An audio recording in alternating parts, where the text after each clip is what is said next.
പെരുന്നാളാണ് ഈ പ്രാവശ്യം. പെരുന്നാൾ തൊടുപുഴ കൂടാൻ പറ്റിയില്ല. ഈദ്ഗാഹിൽ എറണാകുളത്ത് ഇപ്പൊ കലൂർ സ്റ്റേഡിയത്തിലുള്ളത്. അപ്പം പെട്ടെന്നുള്ളൊരു പ്ലാനായിരുന്നു. വാപ്പ ഉമ്മായ എല്ലാവരും ഇങ്ങോട്ട് വന്നു. ഈ പ്രാവശ്യം എറണാകുളത്താക്കാന്ന് ഓർത്തു.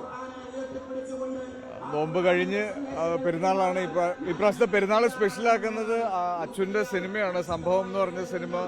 തിയേറ്റേഴ്സിൽ നിന്ന് വലിയൊരു പോസിറ്റീവ് റെസ്പോൺസ് കിട്ടി. വീട്ടിൽ ഒരുപാട് സന്തോഷമുള്ളൊരു കാര്യം നടന്നുകൊണ്ടിരിക്കുന്നു. ഈ പെരുന്നാൾ ഒത്തിരി സ്പെഷ്യലാണ്. ഉറപ്പായിട്ടും വാപ്പായമ്മയും തൊടുപുഴ ഉള്ളത്. അപ്പം ഞങ്ങൾ ഒരുമിച്ചാണ് എപ്പോഴും പെരുന്നാൾ കൂടുതൽ. പക്ഷേ ഇപ്രാവശ്യം എനിക്കും ഷൂട്ടിംഗ് എറണാകുളത്താണ്, അച്ഛനും ഷൂട്ടിംഗ് ഇവിടെയാണ്. അപ്പോൾ ഒരു ചേഞ്ചിന് വീട്ടിൽ നിന്ന് എല്ലാവരും ഇങ്ങോട്ട് വന്നു. ഇപ്രാവശ്യം ഈദ്ഗാഹിലാവുമ്പോൾ ഇത്രയും വലിയൊരു ആഘോഷമുണ്ട്, ഇത്രയും ആളുകളുണ്ട്. പ്രത്യേകിച്ച് എനിക്ക് തോന്നുന്നു ഇങ്ങനെ ഒരു അവസരത്തിൽ, നമ്മളിപ്പോൾ പോയിക്കൊണ്ടിരിക്കുന്ന ഒരു അവസരത്തിൽ നമ്മളെല്ലാവരും ഒരുമിച്ച് ഒറ്റക്കെട്ടായിട്ട് നിൽക്കുക, ജാതി മത പാർട്ടി രാഷ്ട്രീയ വ്യത്യാസങ്ങളില്ലാതെ എല്ലാവരും ഒരുമിച്ച് നിൽക്കാൻ പറ്റുക എന്നൊക്കെ പറയുന്നത് വലിയൊരു അനുഗ്രഹമായിട്ടാണ് കാണുന്നത്. അപ്പോൾ അതിൻ്റെ ഒരു ആഘോഷം കൂടിയായിരിക്കും പെരുന്നാൾ. തെരഞ്ഞെടുപ്പ് പ്രചാരണത്തിന് വേണ്ടിയിട്ട് ഒത്തിരി പേര് വിളിക്കുന്നുണ്ട്, ഒത്തിരി പ്രിയപ്പെട്ടവർ ഇലക്ഷന് നിൽക്കുന്നുണ്ട്.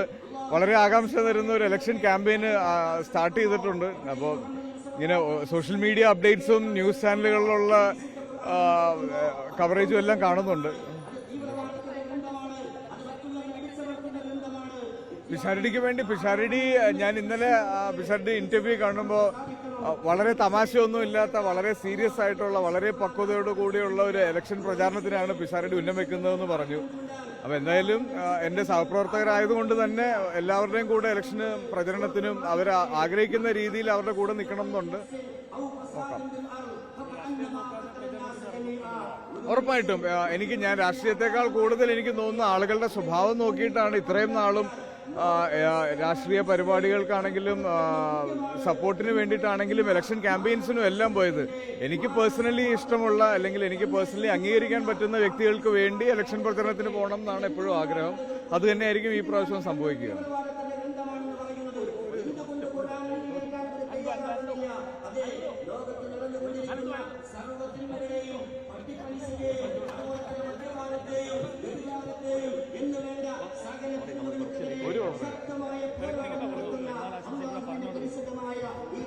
ഈ പ്രാവശ്യം തൊടുപുഴയിൽ പോകാനുള്ള സമയം കിട്ടിയില്ല. ഷൂട്ടിംഗ് എറണാകുളത്താണ്. അതുകൊണ്ട് തന്നെ എറണാകുളം കലൂർ സ്റ്റേഡിയത്തിലുള്ള ഈദ്ഗാഹിലാണ് എത്തിയത്.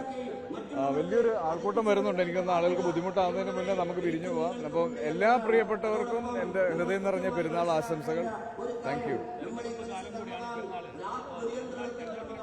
തെരഞ്ഞെടുപ്പിന്റെ ചൂടിലേക്ക് കയറി കഴിഞ്ഞു എന്ന് തന്നെ പറയാം. ഇപ്പോൾ കൃത്യമായിട്ട് സോഷ്യൽ മീഡിയയിലാണെങ്കിലും ന്യൂസ് ചാനൽസിലൂടെ ആണെങ്കിലും അപ്ഡേറ്റ്സ് എല്ലാം ഫോളോ ചെയ്യുന്നുണ്ട്. വളരെ ആകാംക്ഷയുണ്ട്. ഒരുപാട് പ്രിയപ്പെട്ടവർ, വളരെ അടുത്തറിയാവുന്നവർ, വളരെ ആകാംക്ഷയോടെ നോക്കിക്കാണുന്നവരൊക്കെ ഇലക്ഷൻ നിൽക്കുന്ന ഒരു വർഷം കൂടിയാണിത്, ഒരു ടേം കൂടിയാണിത്. അപ്പോൾ ഉറപ്പായിട്ടും അതിൻ്റെ എല്ലാ എക്സൈറ്റ്മെൻറ്റും ഉണ്ട്. വരും ദിവസങ്ങളിലൊക്കെ പ്രിയപ്പെട്ടവർക്ക് വേണ്ടിയൊക്കെ പ്രചാരണത്തിന് പോകണം എന്ന് ആഗ്രഹമുണ്ട്. സമയം അനുവദിക്കുകയാണെങ്കിൽ തീർച്ചയായിട്ടും വരുന്ന ദിവസങ്ങളിലൊക്കെ ഇലക്ഷൻ മണ്ഡലങ്ങളിലൊക്കെ കാണാൻ പറ്റും. പിഷാരടിയെ വളരെ നന്നായിട്ട് വളരെ ഒരുപാട് നാളായിട്ട് അറിയാം. വളരെ നന്നായി സംസാരിക്കുന്ന, വളരെ നന്നായിട്ട് ഇടപഴകുന്ന ഒരാളാണ്. അദ്ദേഹത്തിന്റെ രാഷ്ട്രീയമായിട്ടുള്ള സ്റ്റാൻഡിനെ പറ്റിയിട്ട് വളരെ കൃത്യമായിട്ട് അറിയാം. വളരെ കൃത്യമായി സംസാരിക്കുന്ന ഒരാൾ കൂടിയാണ്. അപ്പോൾ വളരെ ആകാംക്ഷയോടെ നോക്കി കാണുന്നു പിഷാരടിയുടെ ഒരു കാൻഡിഡേറ്റ് എന്നുള്ളത്.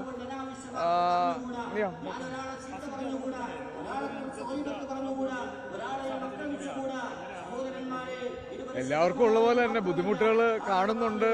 വളരെ പേടിയോടുകൂടി തന്നെയാണ് യുദ്ധം എന്നുള്ള കാര്യത്തിനെ നമ്മളെല്ലാവരും നോക്കിക്കാണുന്നത്. കാര്യം ഇത് എപ്പോഴും പറയുന്നത് പോലെ ഇത് വേറെ എവിടെയോ നടക്കുന്നതല്ല, നമ്മുടെ അടുക്കളയിലേക്ക് വരെ എത്തി തുടങ്ങിയിട്ടുണ്ട്. അപ്പോൾ എത്രയും പെട്ടെന്ന് ഇതെല്ലാം അവസാനിക്കട്ടെ എന്ന് ആഗ്രഹിക്കുന്നു, പ്രാർത്ഥിക്കുന്നു.